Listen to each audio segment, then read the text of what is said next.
Hello, this is Old School with WhatTheBuck.net coming to you with our review of the Detroit Lions loss. Our Buccaneers had an opportunity with an amazing set of circumstances to take control over some playoff destiny with the Giants and some other teams losing this week, and managed to dribble one down our leg against the Detroit Lions at home, with the Lions getting their first win since, 1942 on the road.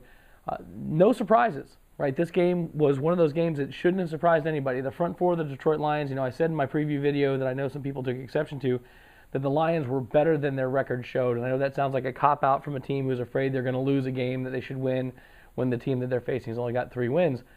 But this front four and the way that they put pressure on the passer is significant. And it showed up against us. They got 3 sacks against our offensive line, despite the fact that it's a makeshift offensive line. They could very well have ended up with 6 or 7 sacks if it weren't for Josh Freeman's ability to escape the pass rush. Now, the one person who didn't seem to get in there was Ndamukong Suh. Everyone was looking forward to this matchup. With Gerald McCoy going out, we didn't have the matchup of the 2 big draft picks. But Ndamukong Suh was pretty much held in check most of the day. But irrespective, that defense was able to get the pressure on Josh Freeman and interrupt our game plan somewhat. Now, if I looked at the stats, and I told you the stats, without you knowing the results of the game, I said, hey, the Bucs rushed for 176 yards. They threw for 252 yards. Josh Freeman had just under 100 QB rating. You think, wow, okay, we won that game. Well, sadly, the Lions were able to rush for 181 yards on the ground and throw for exactly the same number of yards. And they had a receiver, you may have heard of him, Calvin Johnson, who apparently we either didn't watch any film on or don't know who he is, because he did almost anything he wanted to against us, even with a quarterback like Drew Stanton, who, besides not being that good, played apparently half the game with a shoulder injured so badly he needed pain shots.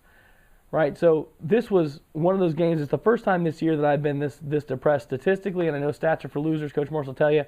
You go down the sheet. We were behind in every key statistical category except for net punting yards. So while a lot of fans are lamenting right now the official call on Kellen Winslow in the end zone, which I agree was a bad call. I think that a number of other people have come out and said it was a bad call as well, and that 4 points would have made a difference. You could certainly make a similar argument for the call on the next play when they go to the fade route to Mike Williams, where his arm is held by Nathan Vasher, and it's pretty clear on the replay that it was held by Nathan Vasher.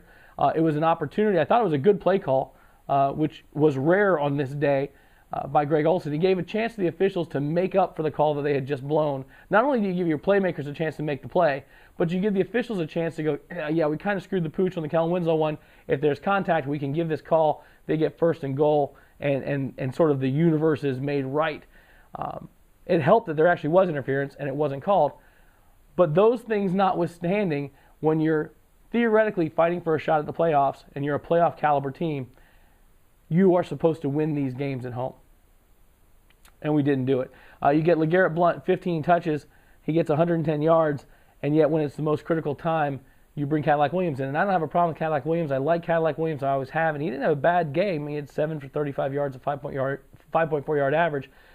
But he is not the guy you want if you're trying to force them to use their timeouts. You want to use the bowling ball. And the fact that they were afraid LeGarrette Blount would fumble, I just think was chicken shit. And that sucks. And I know that quote might mean that it won't get posted somewhere else. But and what sucks is the coaching staff has actually gone back and realized that. And that's good, right? The upside of this is they realize that this is not necessarily the greatest job they've done, and they are doing self-evaluation, and they've done it all year long, right? And that's good, and that's progress.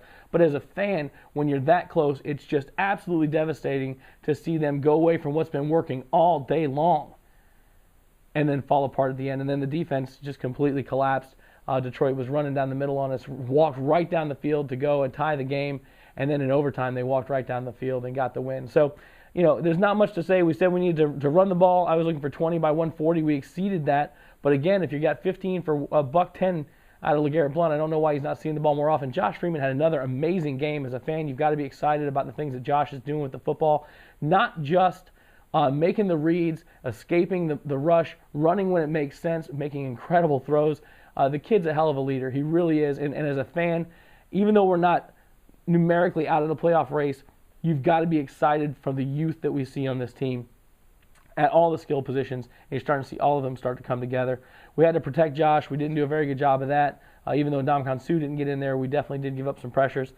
We need to make Stanton look like what he is, which is not a very good quarterback. And sadly, instead, we made him look like a very good quarterback with a 91.3 QB rating because we did nothing seemingly to really stop Calvin Johnson.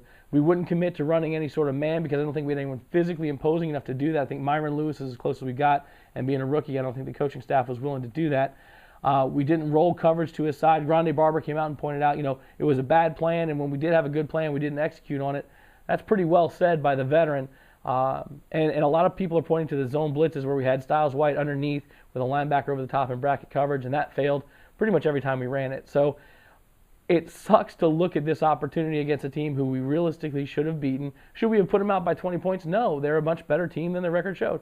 But we should have beaten them. We were in position to beat them, and we didn't get the job done. And that, by the way, is the definition of a team that does not deserve to be in the playoffs. If we manage by some amazing happenstance to get in there, it will be fortunate. But as I've said before, it's about getting the ticket. So if we can do that, if we can handle our business against the Seahawks and against the Saints and get in there, then great. It's the same reason I'm not mad about the NFC West. I actually like the system we have. If they get in there, they punch their ticket, then it's on them to do something past that. So congratulations to the Lions. You guys get a win. Not tacking it to the officials. And all we can do is go back to the drawing board and come back and hopefully do better against the Seahawks this week. So let me know what you think about the video, and I'll see you guys for a preview of the Seahawks game a little bit later this week.